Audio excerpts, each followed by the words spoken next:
Namo Tassa Bhagavato Arahato Sammāsambuddhassa. Namo Tassa Bhagavato Arahato Sammāsambuddhassa. Namo Tassa Bhagavato Arahato Sammāsambuddhassa. Today we are going to learn about Namo Tassa. Let me put up the screen for you. So what does Namo Tassa mean? Namo Tassa is an abbreviation for Namo Tassa Bhagavato Arahato Sammāsambuddhassa. In short, we say Namo Tassa.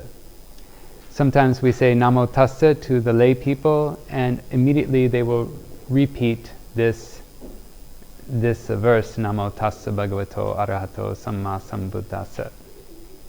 So let's go to the slides again.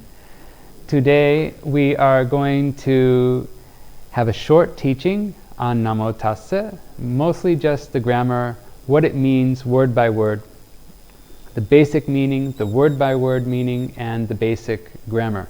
Because it is important for you to know the meaning of each word and the grammar of each word. In Pali, we have the grammar built into the word. They're concatenated together. And so when you have the words and you know what they mean while you're saying them, then it's obviously much more powerful than a general meaning. The general meaning is very simple. It just means reverence to the Buddha, or I give reverence to the Buddha. It actually doesn't specifically say I give my reverence to the Buddha, but we'll understand that in a few minutes. So we have Namo Tassa. I think you can see that on the board. And Namo means reverence. It means giving respect. You might have heard of the word namaste before, or namasakara, namasaka, or namaskara. And obviously they're related words. And it means to bow down, it means to bend towards. Basically in English it means reverence. It's very simple. And we have tassa. So tassa is a pronoun, it means him, and when we add ssa to it, then it becomes to him. It becomes a complete word, and it's added to the base or the stem, and it means to him. It's the dative case. And so Namo Tassa means reverence to him, or I give my reverence to him. It's implied that it's you, it's your reverence.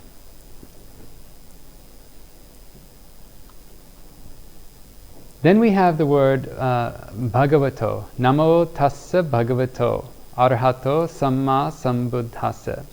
Here we're not just saying reverence to him, we're saying reverence to the Bhagavat, the Bhagavant. This is translated as the Blessed One. And again, we have an ending. So the base word is Bhagavant, and the dative case of that is Bhagavato. So it's Namo Tassa is reverence to him and reverence to the Bhagavant. So that's what the next word means. And now we're going to go to the next word, is Arahant. Namo Tassa Bhagavato Arahato Sammāsambuddhassa. I'm repeating a lot because I want you to be able to memorize this, and I want you to learn this one simple phrase by learning it over and over and over again. So that's why I'm repeating myself. Arahant is one who has greed, hatred, and delusion, which are permanently cut off. They cannot arise again. And that's what is very special of an Arahant. And on the slide I don't have it translated, because if you're interested in Buddhism, you know that the Arahant is the goal of Buddhism. Regular people can become Arahants. They can, with practice, with insight and Vipassana meditation, they can permanently eradicate the greed, hatred, and delusion. And once those are gone and completely eradicated, they cannot come back. And this is what causes the Arahant to achieve parinibbana after the death. And that means that he's not born anywhere. He doesn't go anywhere. There's just no more arising of the five khandhas. So when we have that state, we can also call him the worthy one. The Arahant can be called the worthy one. But it's better if we know this word as Arahant, what it means the greed, hatred, and delusion are completely gone. The Buddha is also an Arahant. So a Buddha is very special. The Buddha is very special, and he's also an Arahant. And so you should know that the Blessed One and the Arahant are other names for the Buddha, and also Tassa to him is also referring to the Buddha. So let's go to the next slide, and we have Sammāsambuddhassa. This is the last part of the phrase. Again, Tassa, you might remember, SSA is the dative case added to the base or the stem word Sammāsambuddho. We use that also in Tassa. Ta plus SSA is Tassa. And so this is another case where it's the dative case. They're all dative case actually, but this is the same word. That it's a similar way to build the words. It depends. They have many different types of words, and they have many different endings just for the dative case. The Sammāsambuddho means the one who is perfectly enlightened. Now, the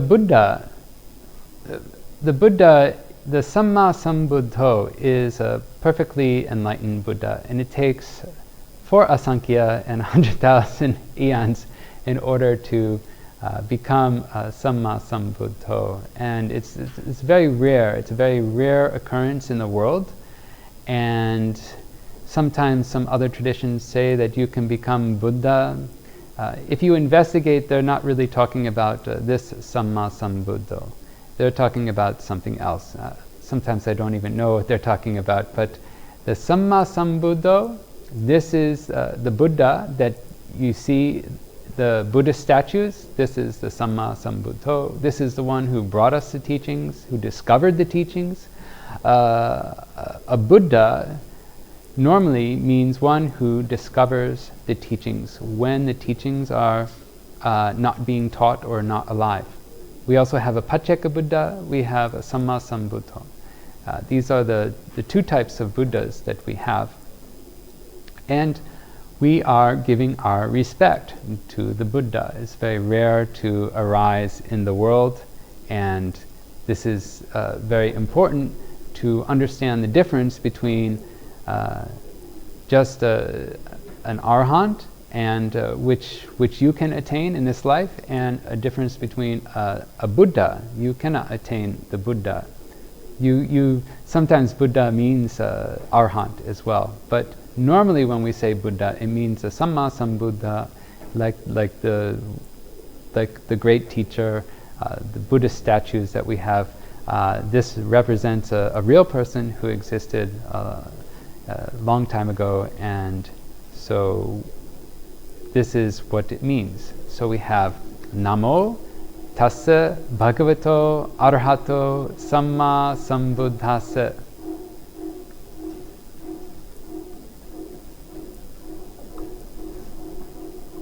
So let's finish. So my respect to him, my respect to the Blessed One, my respect to the Arahant, my respect to the Buddha, the perfectly self-enlightened one. So we say Namo to him, Namo to the Blessed One, Namo to the Arahant, and Namo to the Buddha, the perfectly self-enlightened one. So if we go to the next screen, we can build on that, and we can say Namo Tassa, that means Namo to him. Namo Bhagavato, that means Namo to the Bhagava. Namo Arahato, that means Namo to the Arahant. And Namo Sambuddhassa, that means Namo to the fully enlightened Buddha, Namo to the Sammāsambuddhassa. So again, we will go through that one more time. In full, we have Namo Tassa Bhagavato Arahato Sammāsambuddhassa. Namo Tassa Bhagavato Arahato Sammāsambuddhassa. Namo Tassa Bhagavato Arahato Sammāsambuddhassa. So in conclusion, we have learned the basic meaning, we have learned the word-by-word meaning, and we also have the basic grammar.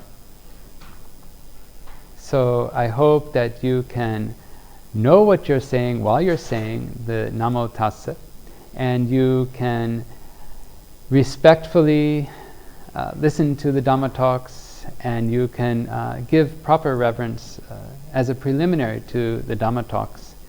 And knowing what you're saying, you're really giving the reverence to the Buddha. It's very important. And then by doing that preliminary, then you'll be in the proper state so that you can fully take in what the Dhamma discourses are being said to you, and you can use this for your development and for your samadhi and for your vipassana insight, and so that you can attain nibbana. Sadhu, sadhu, sadhu.